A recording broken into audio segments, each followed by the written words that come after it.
আসসালামু আলাইকুম আমার দর্শক বন্ধুরা, আপনারা সবাই কেমন আছেন? আজকে আপনাদের জন্য আরও একটি রেসিপি নিয়ে হাজির হয়ে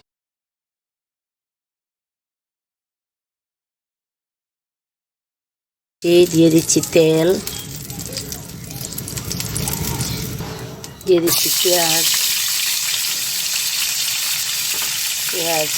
আদা রসুন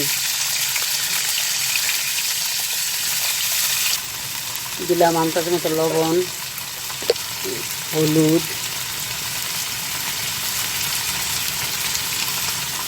গরম মশলা, মরিচ, পানি দিয়ে কষিয়ে নিচ্ছি।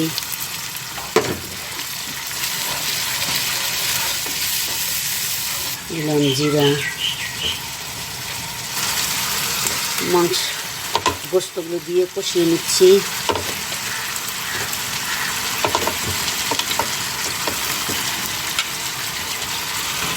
মুরগির মাংস রান্না হয়ে গেছে, আর একটু ঝোল কমে যাবে, একটু কষা কষা হবে।